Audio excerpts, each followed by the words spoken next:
It's time to stand up and sign up. Welcome to the September 27th, 2020 installment of Fairness and Justice in Policing. As always, I hope that you and your family are safe and doing well. In the introduction of my autobiography, The Long Blue Walk, My Journey as a Philly Cop, I state the following, quote, during the early and middle 1960s, police officers were widely portrayed as the government's tool of oppression. The country was in the midst of change.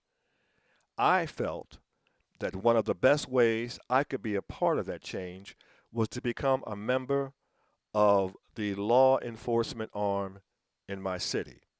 End quote. We are living under those same conditions today. While I encourage members of all races and cultures with good character to consider a career in law enforcement, I want to focus on African American and other non white young adults and teenagers. Just as when I was young, today's news media almost weekly are reporting on cases of abuses of authority or questionable use of deadly force by Caucasian police officers when they confront African Americans. This is not an indictment of all Caucasian police officers. In many cases, the civilians are unarmed and are not resisting arrest to the point where deadly force is required.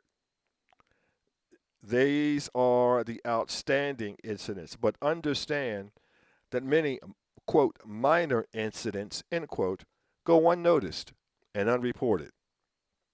Some of those relatively minor incidents color your impression of police officers. You may have witnessed negative police interactions with members of your community, or even you may have had an uncomfortable interaction with a police officer. In my autobiography, I wrote about incidents I witnessed as a youngster that were unsettling. Police officers in my impoverished neighborhood were feared, but not respected. This is why, as a youngster, a career in law enforcement was not on my personal radar. But if you are undecided about a career to aspire to, I would like you to give serious consideration to a career in law enforcement. Your community needs you. You can be a part of the change, just as I was. Standing on the sidelines with clenched fists shows your anger, but your community needs your personal commitment to make lives better.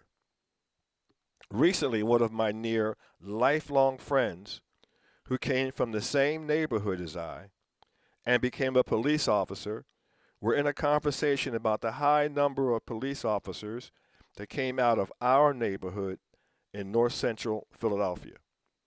Nearly all of us not only served long careers in the department, but also remained active in bettering our community off the job.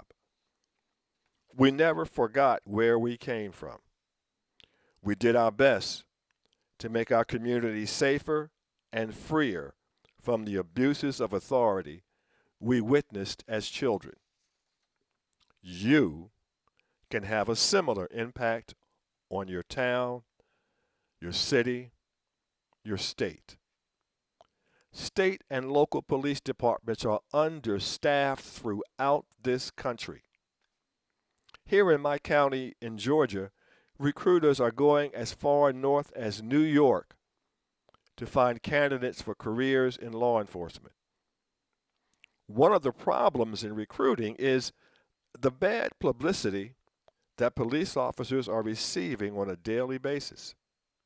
To be honest, some of it is deserved. Other so called abuses of authority are agenda driven by people who have an irrational view that is negative about any action a police officer might take. The quote, few bad apples, end quote, become the public stereotypes of all police officers. That stereotype is not typical of all police officers. I have worked among so many dedicated police officers who never made the newspapers, but who always came to work intent on doing a good job. You can be among those individuals with high moral fiber who can work undeterred by negative peer pressure. You can be a part of that new mortar in the blue wall. That new wall will have its foundation in teamwork, focused equally on protecting each other and protecting the community. You can be the beacon our community seeks to bring them through the darkness of systemic racism and classism. You can be off the sideline and into the front line of justice. You can be the change. You can make a difference.